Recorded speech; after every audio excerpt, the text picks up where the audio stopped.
Assalamualaikum warahmatullahi wabarakatuh, sahabat hati.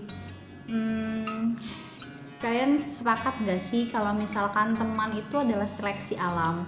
Kenapa kayak gitu? Karena ya seiring berjalannya waktu pasti teman akan berkurang dan kita akan ajak sama teman yang kayaknya yang itu aja gitu.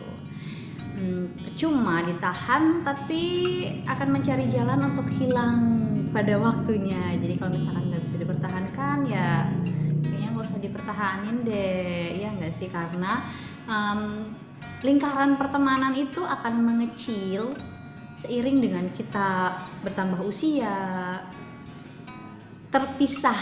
Ya, kita bahas tentang berpisah. Terpisah ini yang akan menjadi penyebab biasanya sih karena kesibukan, terus karena pendidikan yang berbeda. Terus pendidikan berbeda bisa kuliahnya beda, sekolahnya beda, atau pindah kota. Terus pernikahan dan keluarga, karena ada masalah antara kamu dan teman kamu. Terus kesukaan yang berbeda, tambah lama kesini nggak ada kecocokan. Oh, kamu lebih suka sama si apa sih yang Korea, sedangkan yang itu sama India. Jadi kan ngobrolnya nyambung sama yang Korea kan dibanding sama yang India, seperti itu. Jadi lama-kelamaan karena sedikit persamaan jadi tidak bermain bareng lagi dan apa lagi, hayo. Terus ada 5 hal yang wajib banget dimiliki dalam pertemanan. Pertama, adanya kenyamanan. Ini penting banget. Terus adanya timbal balik. Kalau misalnya pertemanan ada timbal balik dong. Jangan hanya mau menerima tapi juga mau memberi. Selanjutnya apalagi ya? Komit untuk saling menguatkan ketika salah satunya lemah gitu. Komit untuk hayo kita sama-sama kuat. Karena kan teman itu yang bukan ikut-ikutan pergi ke jurang, tapi yang menolong kita dari jurang. Setuju? Terus berteman tanpa paksaan. Jadi kita ketika berteman pastinya kan nggak ada antara paksaan. Kita akan dipaksa, itu maksudnya gimana ya? Aku akan bertahan karena dia meminta aku untuk bertahan, seperti itu. Dan berteman tanpa paksaan yang keempat. Terus selanjutnya adalah saling menghargai. Kalau misalkan kita tidak dihargai, kayaknya tidak akan bertahan lama deh sebuah hubungan. Terutama sekarang ini adalah pertemanan. Apakah masih ada tuh si 5 hal tersebut dalam pertemanan kalian? Masih ada nggak?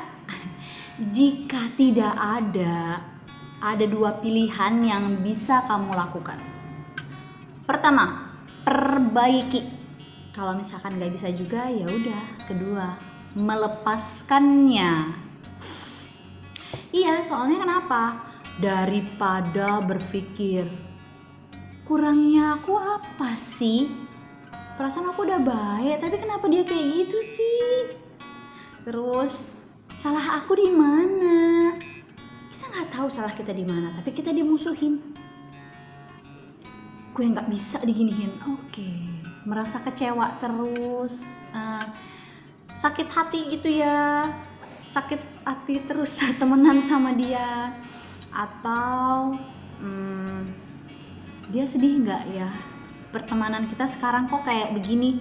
Dia punya rasa sedih nggak ya, kehilangan ataupun sebuah konflik antara aku dan dia, gitu kan. Nah, lebih daripada kayak gitu nih, lebih baik itu fokus terhadap hal yang baik yang kamu miliki. Yes.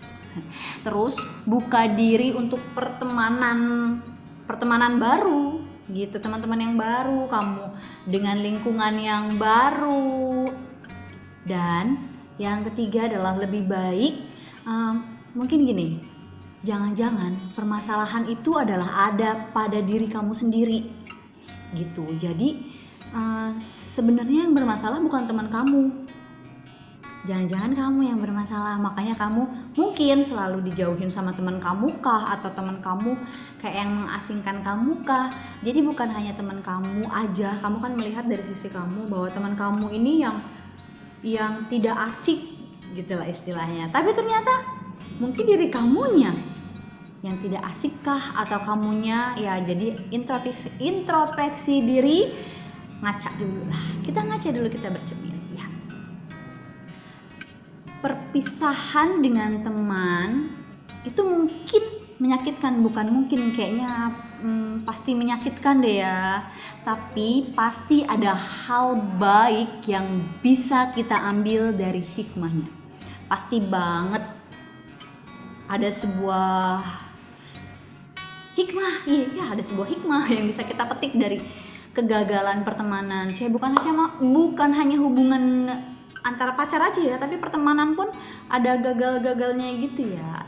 Dan biarkan alam yang menyeleksi itu semua.